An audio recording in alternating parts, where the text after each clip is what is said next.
I don't know. It's tough for me because like I have a really good relationship with TT Games, Right. not just WB, but like TT Games is so great and they've always been great to me. So I don't love dealing with speculation, but there have been like some. So a year ago, when I was actually in Montreal, I thought I had. There's a rumor that the next game is going to be Lego Disney Mickey and Friends, which sounds great to me. And I seem to get the vibe that there might be some heat there.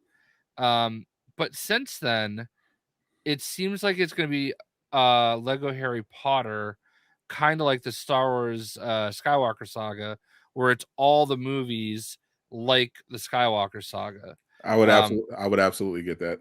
Yeah, I think that would be fantastic. I have no problem with that whatsoever. And as we all know, there is no controversy around Harry Potter whatsoever. Of course. So this would because be absolutely Hogwarts Legacy is still one of the top selling games. Like as of last month, like it was in the top 5, and it's still one of the top games of all time now. Yeah, it's a huge seller. And So like, it's still funny enough. Because I see this occasionally on Twitter.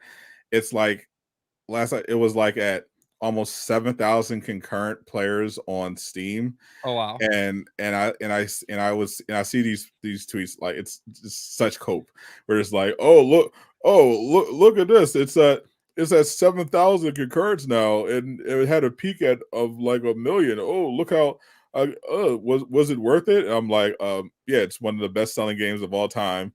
And the fact that a single player game still has 7,000 concurrent players.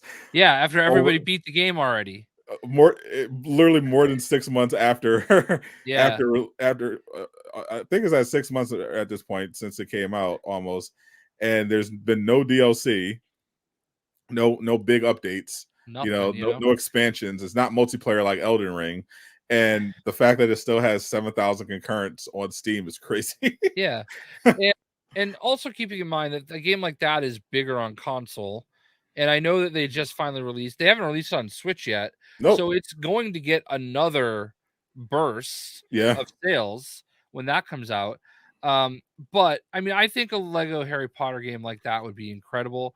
I have done very limited amount of gameplay from the Lego Harry Potter games because they came before they started updating the way you could change your character. In that game, you have to actually walk up to them and change, and that sucks. Like it's not a good process. Having an actual window you can go into and just pick wherever you want, much better. Yeah. So that game would definitely benefit from a massive production like for sure. what Skywalker Saga was. I enjoyed it. I'm not a Lego guy, and I enjoy Skywalker Saga, even though I hated the Disney movies that came later. They're just fun games. Yeah, they were that fun. Tell a good story, that we all love. If it's that quality, but all the Harry Potter movies, oh my god. Yeah, and plus they did have Fantastic Beasts stuff in Lego Dimensions, so they could probably sneak that in there too. I had also heard a rumor that they might do a Lego Batman 4, which I would also obviously love, but of course. it's funny. I had a conversation with someone recently about, it sucks because like it used to be there were two Lego games a year. There's the one big one and then something smaller like Lego The Incredibles or something like that. And now it's been like over the last 5 years has been one game. And it's just, I feel like that is one of the biggest things that has slowed me down, because even though there's other stuff I can pivot to and other stuff I can do that has carried me and has always carried me, like there's no secret the Lego games have been the biggest part of my channel. You're literally living in a house that Lego built. Yeah, that I say that all the time,